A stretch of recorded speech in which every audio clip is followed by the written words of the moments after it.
সম্মানিত উপস্থিতি, সামনে আমাদের দরজার করা নাড়ছে ঈদুল আজহা, মানে কোরবানির ঈদ। কথা বলেন ঠিক কিনা?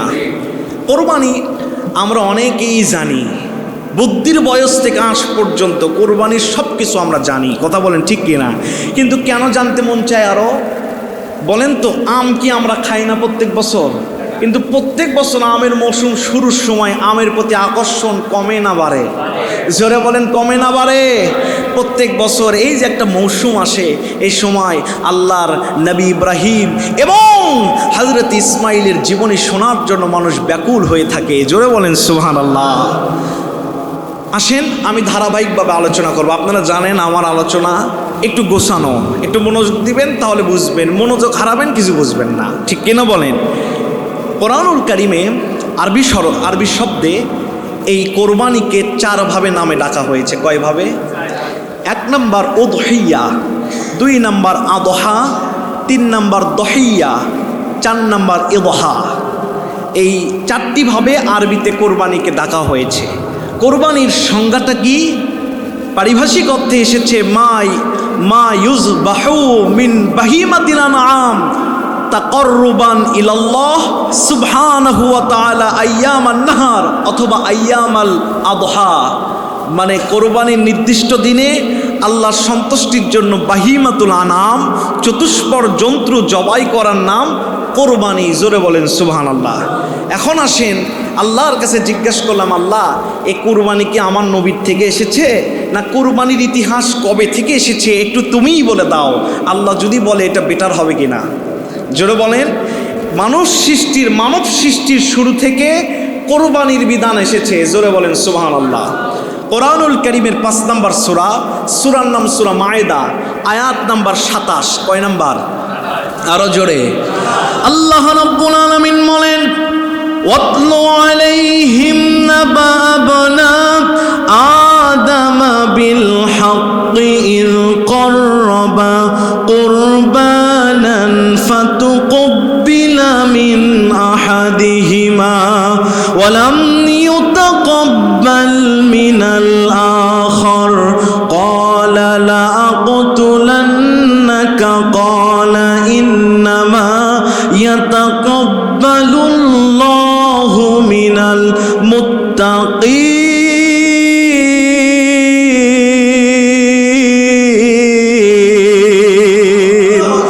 আল্লাহ রাব্বুল আলামিন বলেন, হাবিল এবং কাবিল হযরত আদম আলাইহিস সালামের সন্তান ছিলেন। এই হাবিল এবং কাবিল আল্লাহ রাব্বুল আলামিন হাবিলের কোরবানি কবুল করেছিলেন। কামার মালিক আল্লাহ কোরবানি করতে বললেন। এক এক সময় এক একটা সিস্টেম ছিল কোরবানির। হাবিল নিজের সবচাইতে উৎকৃষ্ট সে মেষ পালন করত, উৎকৃষ্ট পশু চাটিয়ার ময়দানে রেখে আসলেন। আর কাবিল সে পচা পচা সবজি, সে ছিল কৃষক, পচা পচা সবজিগুলো আল্লাহর রাস্তায় রেখে এসেছেন। তৎকালীন নিয়ম ছিল যার কোরবানি আল্লাহ পাক কবুল করবেন তার কোরবানি আকাশ থেকে আগুন এসে ভস্ম করে দিবে। হযরতে হাবিলের কোরবানি কবুল হয়েছে, কাবিলের কোরবানি কবুল হয় নাই। কাবিল এবার বলেছেন, ক্বালা লা আকতুলান্নাকা, আই উইল কিল ইউ, আমি তোমাকে হত্যা করব। পৃথিবীর প্রথম হত্যা এই নারীর কারণে নয়, হিংসার কারণে হয়েছিল। আমরা অনেকে বলি হাবিল কাবিলের ঘটনা নারী কেন্দ্রিক, না, এর মূল হচ্ছে হিংসা। আর এই হিংসা এসেছে ইবলিসের থেকে। সে নিজে বলেছিল, খলাকতানি মিন নার ওয়া খলাকতানি মিন তিন, আমি আগুন থেকে আরো মাটি থেকে ওকে সেজদা করব না। জোরে বলেন নাউজুবিল্লাহ। তাহলে বোঝা গেল পৃথিবীর শুরু থেকেই আমাদের কোরবানি এসেছে। আজকে যদি আকাশ থেকে আগুন এসে কোরবানি পোড়ার নিয়ম থাকতো, বাংলাদেশে যারা বড় বড় গরু কোরবানি দেয় সবাই না, কিছু কিছু মানুষ আছে ঘুষের টাকার অভাব নাই, হারাম টাকার অভাব নাই। যদি আগুন এসে ও ধরেন 10 লাখ টাকার গরু কোরবানি দিয়েছে কিন্তু আগুন আসে নাই, পুড়ে যায় নাই, সবাই বুঝতে পারবে ওর টাকা হারাম, ওর বাড়িও হারাম, লজ্জায় পড়ে যাবে। কথা বলেন ঠিক কিনা? কিন্তু আল্লাহ উম্মতে মুহাম্মাদির জন্য এক্সেপশনাল করে দিয়েছেন। আল্লাহ এই লজ্জায় আমাদের ফালায় নাই। জোরে বলেন সুবহানাল্লাহ। সম্মানিত ভাইয়েরা আমার, তাহলে পৃথিবীর শুরু থেকেই কোরবানি এসেছে। আল্লাহর কাছে বললাম, আল্লাহ শুরু থেকে আদম নবীর সময় কোরবানি ছিল, আপনি একটু বলেন তো পৃথিবীর সব জাতির জন্যও কি ছিল নাকি? আল্লাহ আমাদের উচ্চ সোয়ালে মুকাত্তা, উচ্চ প্রশ্নের উত্তরে আল্লাহ রাব্বুল আলামিন কোরআনুল কারীমের 22 নম্বর সূরার নাম সূরা হাজ 34 নম্বর আয়াতে আল্লাহ বলছেন, আল্লাহ রাব্বুল আলামিন বলেন, ওয়ালিকুল্লি উম্মাতিন জাআলনা মানসাকাল লিয়াযকুরু ইসমাল্লাহি আলা মা রাযাকাহুম মিন বাহিমাতিল আনআম ফাইলাহুকুম ইলাহু ওয়াহিদ ফালাহু আসলিমু ওয়া বাশশিরিল মুখবিতিন। আল্লাহ বলছেন প্রত্যেক জাতির জন্যই কুরবানি ছিল। আমি আল্লাহ রাব্বুল আলামিন তোমাদের জন্য বাহিমাতুল আনাম, চতুষ্পদ জানোয়ারকে কোরবানির ব্যবস্থা করেছি। মুফাসসির বলছে বাহিমাতুল আনাম মানে 3টি জিনিস। কয়টি? 1 নাম্বার উট, 2 নাম্বার গরু, 3 নাম্বার ছাগল। আমার ভাইরা, এই ছাগলের ভিতরেই মেষ আছে, ছাগলের ভিতরেই ভেড়া আছে, দুম্বা আছে, আর গরুর ভিতরেই মহিষ আছে। মোটে 6টি জিনিস বাহিমাতুল আনাম, চতুষ্পদ জানোয়ার। আল্লাহ পাক এগুলো কুরবানি করা উম্মতে মুহাম্মাদির জন্য ওয়াজিব করেছেন। জোরে বলেন সুবহানাল্লাহ। তাহলে বোঝা গেল যে কোরবানি প্রত্যেক জাতির জন্যই ছিল। জোরে বলেন সুবহানাল্লাহ। এখন আল্লাহর কাছে আমরা ইতিহাসগুলো যাচাই করি, এই কোরবানি কোন হিজরিতে এসেছিল আমাদের উপর। নবীজির কাছে সাহাবীরা যে বলছেন, ইয়া রাসূলুল্লাহ কোরবানিটা আমরা যেটা করি এটা কি আমরা করি? আল্লাহর নবী বললেন, সুন্নাতে ইব্রাহিম, সুন্নাতে আবি ইব্রাহিম, তোমার বাবা ইব্রাহিম আলাইহিস সালামের সুন্নাহ। এটা জোরে বলেন সুবহানাল্লাহ। 2য় হিজরি, মনে রাখবেন 2য় হিজরি, যে সময় ঈদের নামাজগুলো ওয়াজিব হয়েছে এবং জাকাতুল ফিতর, জাকাতের বিধানগুলো ফরজ হয়েছে, ওই সময় আল্লাহ রাব্বুল আলামিন কোরবানির বিধানও আমাদের জন্য অবধারিত করে দিয়েছে। জোরে বলেন সুবহানাল্লাহ। এটা গেল পরিচয়, আলোচনায় কিন্তু ঢুকি নাই, একটু মনোযোগ নেন, মজা পাবেন। জাতির পিতা ইব্রাহিম, নাম কি? আরেকটু আস্তে কন। জাতির পিতার নাম কি? জাতির পিতা ইব্রাহিম, বাকি সব ঘোড়ার ডিম। 16টি বছর আমাদের ওপর জাতির পিতা চাপিয়ে দেওয়া হয়েছিল। কথা বলেন ঠিক কিনা? মনে রাখবেন 96% মুসলমানের দেশে যে মুসলমানদের ঘুম ভাঙে ফজরের আজান শুনে, যে মুসলমানের ঘুম আসে এশার নামাজ পড়ে, এই মুসলমানদের ওপরে আর পৃথিবীর কেউ জাতির পিতা চাপায় দিলে আমরা সহ্য করব না। কথা বলেন ঠিক কিনা? আমাদের জাতির পিতা একজন সিলেক্ট করেছেন, তিনি কে? আল্লাহ রাব্বুল আলামিন বলেন, মিল্লাতা আবিকুম ইব্রাহিম হুয়া সাম্মাকুমুল মুসলিমিন।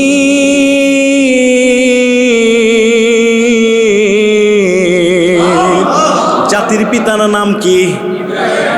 ইব্রাহিম আলাইহিস সালাম ইরাকের উর নামক স্থানে শহরে জন্মগ্রহণ করলেন।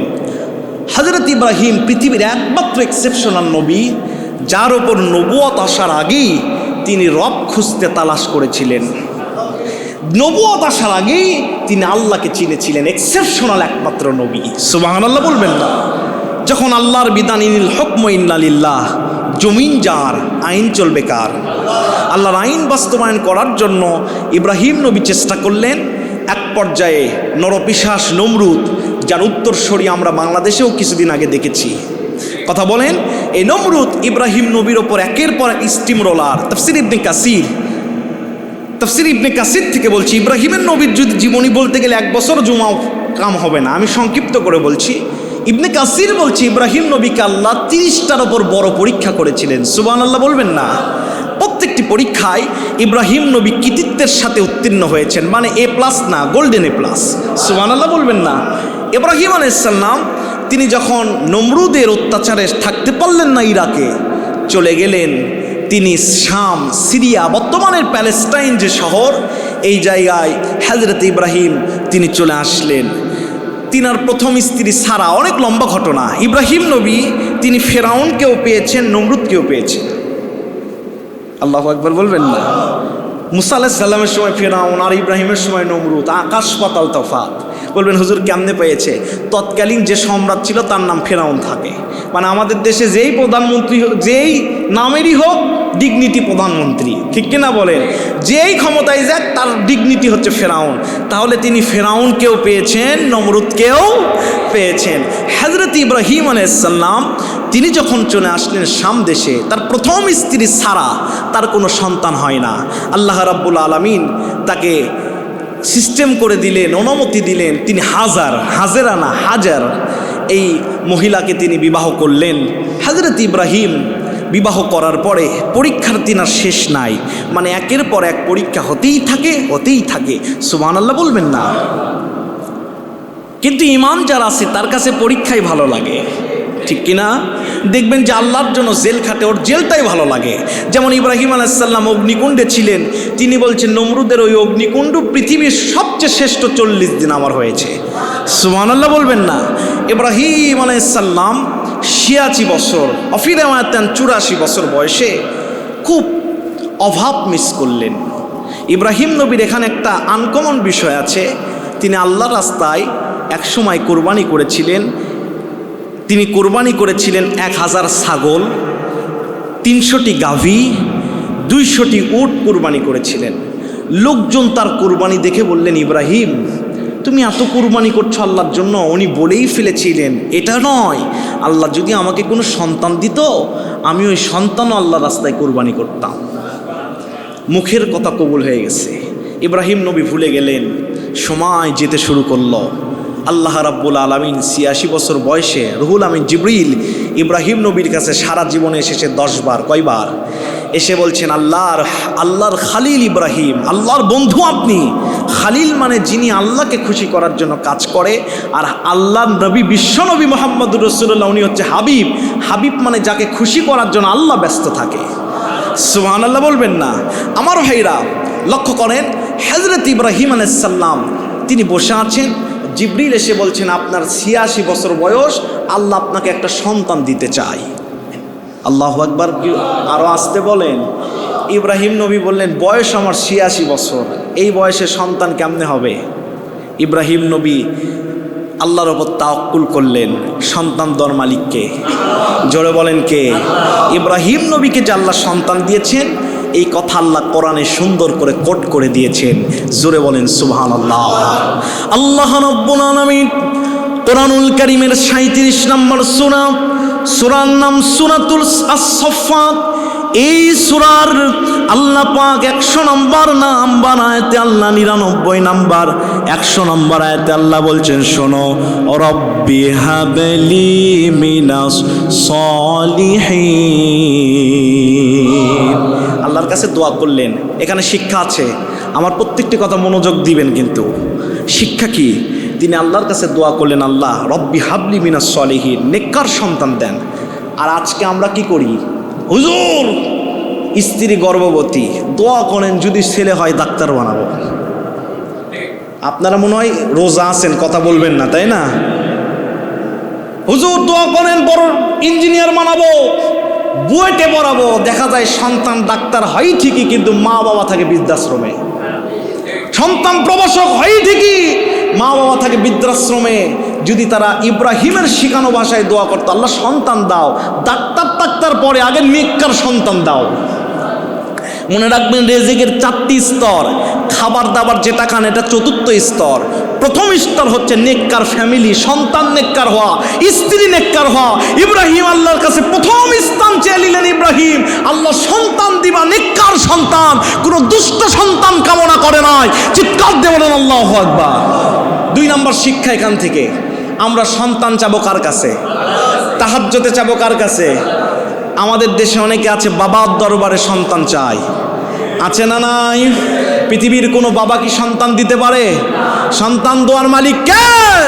ইয়াহাবুল লিমান ইয়াশাউ ইনাসাও ওয়া ইয়াহাবুল লিমান ইয়াশাউ যুকুর। সন্তান যিনি দেয় তিনি কে? কাউকে কিছুই দেয় না, তিনি কে? 1 নাম্বার ইব্রাহিম নবী চেয়ে নিলেন, আল্লাহ সন্তান দাও। সন্তান হলেন, তাফসীর বলছে 7 থেকে 12 বছর। মানে 7-এর এই পারেও নাই রে কোনো বর্ণনা, 12-র এই পাশেও নাই, 7 থেকে 12 বছর এক একজন এক একটা বর্ণনা দিয়েছেন। যখন বুদ্ধির বয়স হলো, ওনার যে বুদ্ধির বয়স হয়েছে আল্লাহ পাক সেটাও কোরআনে বলেছেন। আরো আসতে বলেন। আল্লাহ রাব্বুল আলামিন বলেন ফালাম্মা বালাগা মাআহুস সায়া, ইব্রাহিম যখন হাঁটা শুরু করলেন বাবার সাথে, আল্লাহর নবী ইব্রাহিম যখন দোয়া করলেন, আল্লাহ দেরি করে নাই, ইব্রাহিমের দোয়া আল্লাহ পাক সঙ্গে সঙ্গে কবুল করে কোরআনের আয়াত নাজিল করেছেন। আল্লাহ পাক সে আয়াত নাজিল করেছেন রাসূলের ওপর। আল্লাহর নবী হযরত ইব্রাহিম দোয়া করেছিলেন ফাবাশশারনাহু বিগুলামিন হালিম। উনি যে নেককার সন্তান চেয়েছে, আল্লাহ জিবরিলের মাধ্যমে বলছে গোলামিন হালিম, আমি তাকে নেককার সন্তান দিলাম। মনে রাখবেন, হালিম শব্দের অর্থ ধীরস্থির। পৃথিবীতে যার সন্তান ধীরস্থির, যার সন্তান বাবা মার কথা শুনে, মানে ওই সাইকেল নিয়ে হুন্ডা নিয়ে রবাচ্ছনের মতো ঘোরাফেরা করে না, বাবা মার আনুগত্যশীল সন্তান, চক্ষু শীতলকারী সন্তান, যেমন ইব্রাহিম ফাবাশশারনা সুসংবাদ পেয়েছে, এই বাবা মাও আখিরাতে সন্তানের জন্য সুসংবাদ পাবে। পৃথিবীতে যে সন্তান ধীরস্থির তারা ইব্রাহিমের গুণে গুণান্বিত, তারাও হালিম। জোরে বলেন সুবহানাল্লাহ। প্রিয় ভাইরা আমার, কষ্ট পাচ্ছেন? হযরত ইব্রাহিম বড় হলেন, 7 বছর বয়স বা 12 বছর। নানা যারা হয়েছেন হাত তুলেন তো। নানা যারা হয়েছেন, আপনারা নানা হন না, একটু হাত তুলেন, আল্লাহ খুশি হবে। হাত তুলেন। এই যে আমার ভাই নাদু ভাই, খুব কাছের মানুষ, অনেক দূর থেকে এসেছে, উনি মাত্র নানা হয়েছেন, আল্লাহ বরকত দান করুন, বলেন আমিন। এই যে নানা যারা হয়েছেন, বলেন তো নাতির প্রতি ভালোবাসা কম না বেশি? নাতি যদি পাশে বসে থাকে, বাস্তব আপনাদেরকে বোঝাচ্ছি, একটু বুঝেন। বৃদ্ধা বয়সে নাতি যখন সামনে ঘুরে মজা লাগে না? এই ভালোবাসা টাকা দিয়ে কিনতে পারবেন না। ইব্রাহিম 86 বছর বয়সে সন্তান পেয়েছে, সন্তান হাঁটাও দেখে, সন্তানের খাওয়াও দেখে, ইব্রাহিম খুব আনন্দিত। আল্লাহ বলছেন 2য় নাম্বার পরীক্ষা শুরু করা লাগবে। আল্লাহ বলেন ইব্রাহিম যাও, চলে যাও মক্কায়, স্ত্রীকে নিয়ে চলে যাও, তোমার 7 থেকে 12 বছর চক্ষু শীতলকারী সন্তানকে নিয়ে যাও, ওখানে রেখে আসো, আল্লাহ দেখে নিবে। হযরত ইব্রাহিম আলাইহিস সালাম সন্তানকে নিলেন, স্ত্রীকে নিয়ে মরুপ্রান্তর, ধুধু মরুভূমি, কোনো ফসল নাই, কোনো বিল্ডিং বাড়ি নাই। আল্লাহর খালিল হযরত ইব্রাহিম স্ত্রীকে রেখে আসলেন মাত্র কয়েক মশক পানি আর কিছু খাবার। যখন ইব্রাহিম চলে আসছেন, চোখ দিয়ে দর দর করে পানি পড়ে, দাড়ি দিয়ে টপ টপ করে পড়ছে। হযরত ইব্রাহিম,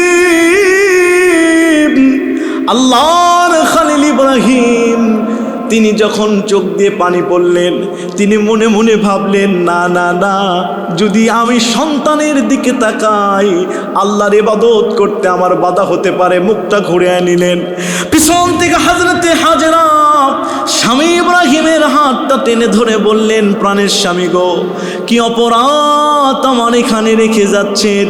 কোনো অন্যায় করে ফেলেছি নাকি?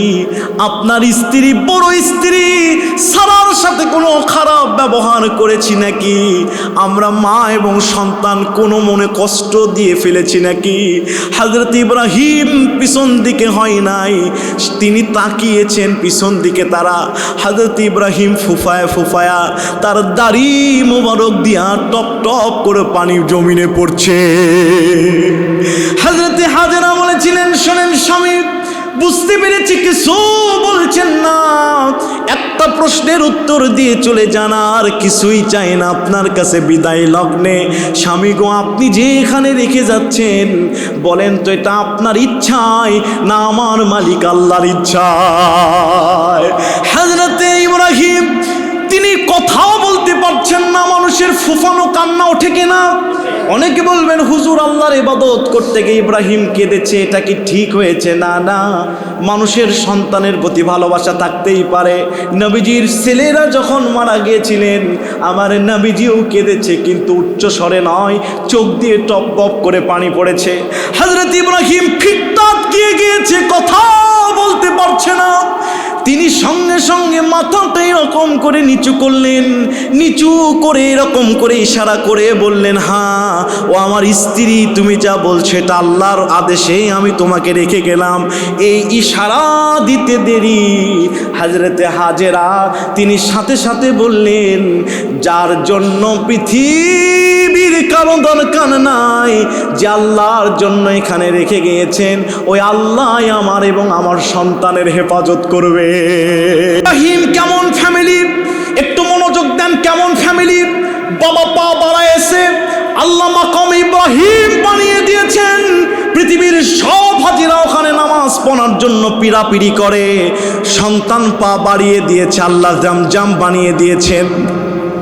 যখন স্ত্রী পা বাড়িয়েছেন, সাফা মারোয়া দৌড়াইছেন, পৃথিবীর সব হাজিজের জন্য সাফা মারোয়া সাই করা দৌড়ানো কাবার মালিক আল্লাহ ওয়াজিব করেছে। একটা মেয়ের, একটা মহিলার আমল আল্লাহর কাছে এত পছন্দ হয়েছে, এই আমলটা আল্লাহ সব হাজির জন্য ওয়াজিব করে দিয়েছেন। হযরতে হাজেরা থাকতে শুরু করলেন, সাফা মারোয়া দৌড়াচ্ছেন, ফেরেশতা কুল কাঁধে, পা গুলো ফেটে যে টকবক করে রক্ত পড়ে। আমাদের দেশের হাজি সাহেবরা হজ করে এসে কি খাইলো, কোথায় থাকলো, এগুলো গল্প করে। আর ওই হাজেরা সাফা মারোয়া দৌড়াতে গিয়ে পা ফেটে রক্ত পড়েছে, আল্লাহর পথ থেকে এক চুল পিছু পা হয় নাই। এই চেতনা বাংলাদেশের কোনো হাজি বলে না। মানে এসিতে থেকে ইমানও ঠান্ডা হয়ে গেছে। কথা বলেন না কেন? আমার ভাইরা লক্ষ্য করেন, যখন দৌড়াদৌড়ি করলেন, আল্লাহ রাব্বুল আলামিন বললেন, জিবরিল দেরি করিস না, আলাইসাল্লাহু বিকাফিন আবদা, বান্দার জন্য আমি যথেষ্ট। হাজেরা বলেছিলেন স্বামীকে, আপনি যদি খবর না নেন, কেউ যদি না নেন, আপনি যদি ভুলে যান, আল্লাহর একজন বান্দা বান্দি মরুভূমিতে পড়ে আছে, আমার আল্লাহ আমাদেরকে ভুলবে না। আল্লাহ বলেন, জিবরিল যা যা। জিবরিল চলে আসলেন, যখন ছোট্ট বাচ্চার পা দিয়ে আঘাত করলেন, এত পানি বের হওয়া শুরু হলেন। হযরতে হাজেরা বলেছিলেন জামজাম, তার মুখের ভাষা আল্লাহ এত পছন্দ করেছে, কোরআনের আয়াত জামজাম বানিয়েছে। আল্লাহু আকবার বলবেন না? জামজাম মানে থাম থাম। আল্লাহর হাবিব বিশ্বনবী বলেন, শোনো দুনিয়ার মানুষ, যদি ওই দিন হাজেরা জামজাম না বলতেন, থাম থাম না বলতেন, আল্লাহর রহমতের বাড়িধারা এত চালু হয়েছিল, পুরো আরব শহর ওই জামজামের পানি দিয়ে ডুবে যেত। পানি যখন বের হওয়া শুরু হয়েছে, জামজাম নিয়ে সায়েন্সের অনেক বর্ণনা আছে। সুযোগ হলে আমি জামজামের 10টি বর্ণনা আপনাদেরকে কোনোদিন শোনাবো আমার ভাইরা। এই জামজাম এমন পানি, ফ্রান্সের বিজ্ঞানীরা গবেষণা করে বলছেন, জামজাম খাইলে পানির তৃষ্ণাও মিটে, পেটের ক্ষুধাও মিটে। নবীজি বলেন, শোনো শোনো, জামজামের বর্ণনা কি? আল্লাহর নবী বলেন, শোনো, জামজামের বর্ণনা হচ্ছে, নবীজি বলছেন, মাউ জামজাম লিমা শরীফ, নিয়ত নিয়ে যদি জামজাম খাওয়া হয়, সৎ নিয়ত আল্লাহ পূরণ করে দেয়।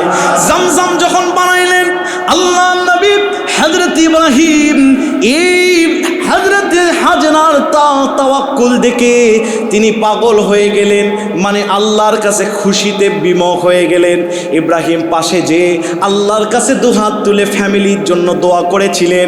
ইব্রাহিমের মুখের দোয়া আল্লাহর কাছে এত পছন্দ হয়েছে, কোরআনুল কারীমের 14 নম্বর সূরার নাম সূরা ইব্রাহিমের 37 নম্বর আয়াত। আল্লাহ ইব্রাহিমের মুখের দোয়া কোরআনে কোট করেছে। আমার সাথে যদি পারেন বলবেন, মুখ নাড়াবেন, আপনাদের জন্য কবুল হবে। সুবহানাল্লাহ বলবেন না? ইব্রাহিম আলাইহিস সালাম দোয়া করেছিলেন, রব্বানা ইন্নী আসকানতু মিন যুররিয়াতি বিওয়াদিন গায়রি যী যারইন ইনদা বাইতিকাল মুহাররাম রব্বানা লিয়ুকিমুস সালাতা ফাজআল আফইদাতাম মিনান নাস তাহওয়ি ইলাইহিম ওয়ারযুকহিম মিনাস সামারাতি লাআল্লাহুম ইয়াশকুরুন। ইব্রাহিম বলেছেন, আল্লাহ আমার ফ্যামিলিকে একটু মনোযোগ দিবেন, এত মজা পাবেন, ইমান বেড়ে যাবে। সুবহানাল্লাহ বলবেন না? বলেছিলেন, আল্লাহ আমার ফ্যামিলিকে আপনার জন্য রেখে গেলাম। আল্লাহ কি করবেন? আল্লাহ 3টা দোয়া এক নাম্বার, রব্বানা লিয়ুকিমুস সালাহ, যে জায়গায় রেখে গেলাম এই জায়গা পৃথিবীর মানুষের জন্য নামাজের জায়গা বানিয়ে দেন। বলেন তো কাবা ঘরে কিয়ামত পর্যন্ত নামাজ চলে কিনা? আমরা পৃথিবীর প্রত্যেক প্রান্ত থেকে মানুষ কাবার দিকে সেজদা দেয় কিনা? প্রত্যেক সেকেন্ডে তাওয়াফ হয়। করোনা একটু তাওয়াফ বন্ধ হয়েছে, আমরা অনলাইনে দেখেছি কবুতর পাখি তাওয়াফ করছে। আল্লাহু আকবার বলবেন না? আল্লাহ ইব্রাহিমের দোয়া এত কবুল করলেন, কিয়ামত পর্যন্ত দোয়া আল্লাহ সংরক্ষিত রেখে নামাজের জায়গা বানিয়ে দিলেন। এরপরে তিনি দোয়া করলেন, রব আল্লাহ ফাজআল আফইদাতাম মিনান নাস, আমার ফ্যামিলির ওপর মানুষের মহব্বত বাড়িয়ে দেন। বলেন তো ইব্রাহিমের ফ্যামিলির ওপর মহব্বত কম না বেশি? বেশি হওয়ার কারণে মানুষ যে মাকামে ইব্রাহিমে নামাজ পড়ে, বেশি হওয়ার কারণে ইসমাইল আলাইহিস সালামের পায়ের পানি যে মানুষ ওখানে যে জমজম নেওয়ার জন্য ব্যস্ত হয়, বেশি হওয়ার কারণে হাজিরা যে সাফা মারোয়া দৌড়াদৌড়ি করে। সুবহানাল্লাহ বলবেন না? তৎকালীন একটা গোত্র এসেছিল, সেই গোত্রের নাম হচ্ছে জারহুম গোত্র। এই জারহুম গোত্র মরুভূমিতে আস্তে আস্তে দেখে মরুভূমির ওপরে পাখি উঠছে। মরুভূমির ভিতরে পাখি ওড়া মানে ওখানে পানি থাকা। এসে দেখে এত মিষ্টি পানি, সঙ্গে সঙ্গে আচ্ছা একটু নক্ষ দেন এইদিকে, সঙ্গে সঙ্গে মরুভূমির ভিতরে যখন পানি দেখলেন, ওই গোষ্ঠী জারহুম গোত্র চলে আসলেন। এসে বলছে, হাজেরা আমাদেরকে এখানে থাকার একটু ব্যবস্থা করে দাও। হাজেরা বললেন, শোনো, থাকতে যদি চাও পানির কিন্তু কোনো ক্ষতি করা যাবে না। সুবহানাল্লাহ বলবেন না?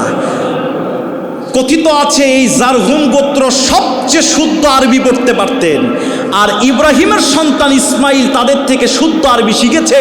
আর ইসমাইলের গোত্র ধরে আমার নবীজি এসেছে ওই ইসমাইলের গোত্রে, তাই জন্য বিশ্বনবীর গোত্রর সমস্ত উম্মতদের আরবি ভাষা সুন্দর। সুবহানাল্লাহ বলবেন না? কষ্ট পাচ্ছেন নাকি আপনারা? এই যে পরীক্ষায় তিনি পাশ করলেন, ইব্রাহিম নবী পরীক্ষায় পাশ না ফেল? জোরে বলেন, পাশ না ফেল? আমার ভাইরা, কোরবানির দিকে তো যাওয়া যাচ্ছে না, অনেক সময় সংক্ষিপ্ত আমি একটা ছোট ঘটনা বলবো। তিনি যে একের পর এক পাশ করছে, প্রিয় হচ্ছে কার কাছে? জোরে বলেন। তার পাশ করার কথা আল্লাহ খুশি হয়ে সুন্দর করে কোরআনে কট করে দিয়ে বলছেন, ইব্রাহিমকে আমি জাতির ইমাম বানায়েছি। সুবহানাল্লাহ বলবেন না? হযরত ইব্রাহিম আলাইহিস সালাম আল্লাহর কাছে এত পছন্দ হয়েছিলেন, আল্লাহ রাব্বুল আলামিন ইব্রাহিমের পছন্দ হওয়ার কারণে, আল্লাহ পরীক্ষায় পাশ হওয়ার কারণে 2 নম্বর সূরা বাকারার 125 নম্বর আয়াতে আল্লাহ বলছেন, ওয়া ইযি বিতালা ইব্রাহিম রাব্বুহু বিকালিমাতিন ফাতাম্মাহুন্না ক্বালা ইন্নী জাইলুকা লিন্নাসি ইমামা। ইব্রাহিম আলাইহিস সালামকে আমি জাতির ইমাম বানালাম। তার পরীক্ষা তো পছন্দ হয়েছে। হযরত রুহুল আমিন জিবরিল সহ ফেরেশতারা আল্লাহর কাছে একদিন বললেন, আল্লাহ গো, আপনি যাকে বন্ধু বানাইছেন, আপনার বন্ধু সাধারণ কোনো মানুষ হবে না। আপনি যাকে নেতা বানাইছেন সাধারণ কোনো মানুষ হবে না। যিনি আপনার বন্ধু হয়েছেন, যিনি আপনার নেতা হয়েছেন, আল্লাহ তাকে একটু আমরা ইন্টারন্যাশনাল ইন্টারভিউ নিতে চাই, ইন্টারন্যাশনাল পরীক্ষা নিতে চাই। আল্লাহ বললেন, ও ফেরেশতারা, ইব্রাহিমের পরীক্ষা নিয়ে কিছুই করতে পারবি না। ইব্রাহিমকে আমি আল্লাহ যত পরীক্ষা করেছি, ও প্রত্যেক পরীক্ষায় গোল্ডেন এ প্লাস পেয়েছে। পৃথিবীর কিছু দিয়ে ইব্রাহিম সেকেন্ড ক্লাস অর্জন করে নাই। কাজেই ফেরেশতারা ইব্রাহিমের পরীক্ষা নিয়ে তাকে ফেল করতে পারবি না। ফেরেশতারা বললেন, আল্লাহ গো, আমরা পরীক্ষা করতেই চাই। আল্লাহ বললেন, প্রতিনিধিকে বল। প্রতিনিধি হলেন হযরতে শাদীদুল কুওয়া রুহুল আমিন জিবরিল আলাইহিস সালাম প্রতিনিধি হলেন।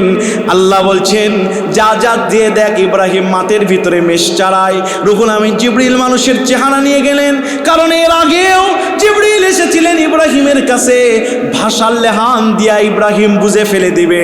মানুষের চেহারা নিয়া ইব্রাহিমের পাশে দাঁড়িয়ে যে মিষ্টি সুরে বললেন, সুবহানাল্লাযী মুলকি ওয়াল মালাকুত, সুবহানাল্লাযী ইজ্জা ওয়াল আজমাত ওয়াল হাইবাতি ওয়াল কুদরাতি ওয়াল কিবরিয়াই ওয়াল জাবারুত। জোরে বলেন আল্লাহু আকবার।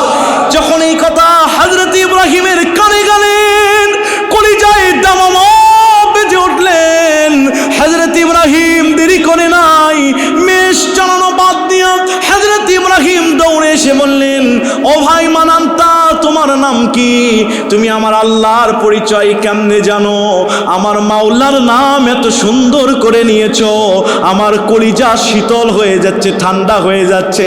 তোমার কাছে দোয়া করে চাই, একটা অনুরোধ করি রে ভাই, আর একবার তোমার মিষ্টি সুরে আল্লাহর নাম ডাকো। সঙ্গে সঙ্গে জিবরাইল বললেন, ডাকবো। কি দিবেন বলেন? বলছে, আমার লক্ষ লক্ষ টাকার, আমার কোটি কোটি টাকার যে মেষগুলো আছে, দুম্বাগুলো আছে, একবার যদি আল্লাহর নাম ডাকো আমি সব দিয়ে দিব। যখন সব দিয়ে দেওয়ার প্রতিশ্রুতি দিলেন, হযরত জিবরিল আমার বললেন, সুবহানাল্লাযী মুলকি ওয়াল মালাকুত, সুবহানাল্লাযী ইজ্জাল আজমাত ওয়াল হাইবাতি ওয়াল কুদরাতি ওয়াল কিবরিয়া ওয়াল জাবারুতি।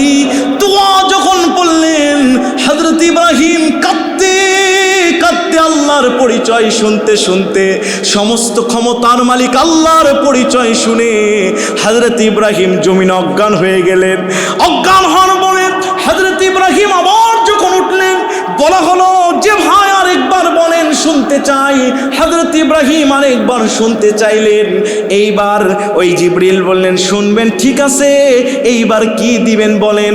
বলছে, মেষ চালানোর জন্য যে রাখাল লাগে, তোমার মৃত্যুর 8 দিন পর্যন্ত আল্লাহ যদি আমাকে হায়াত দেয়, আমি ইব্রাহিম তোমার রাখালগিরি করব। মালিক থেকে রাখাল হয়ে গেলেন। দ্বিতীয়বার আবার যখন দোয়া বললেন, ইব্রাহিম নবী বললেন, আজ থেকে আমি তোমার গোলাম, আজ থেকে এই সমস্ত মেষ তোমার। জিবরিল হাঁটা শুরু করলেন। জিবরাইলের বাম হাত ধরে, ডান হাত ধরে, জিবরিল ডান হাত ধরে ইব্রাহিম বলছে, তুমি কোন মানুষ রে? এত কোটি কোটি টাকার জিনিস পাইলে, আমাকে রাখাল হিসাবে পাইলে, এগুলো না নিয়ে চলে যাচ্ছ কেন বলো তো? সঙ্গে সঙ্গে মুস্কি হাসি দিয়া হযরতে রুহুল আমিন জিবরিল বললেন, আমি দুনিয়ার সাধারণ কোনো মানুষ নয়, আমি আল্লাহর ফেরেশতা, ফেরেশতাদের সর্দার রুহুল আমিন জিবরিল। আমি সাধারণ কোনো মানুষ নয়, ও আল্লাহর খলিল, আপনাকে পরীক্ষা করতে এসেছিলাম, নিজেই তো পরীক্ষার ভিতরে পড়ে গেলাম। আপনি পরীক্ষায় A+ পেয়েছেন, আল্লাহ দেরি করে নাই, আপনার শানে একটা আয়াত দিয়ে আপনার পরিচয় দিয়েছেন, ইন্নী জাইলুকা লিন-নাসি ইমামা।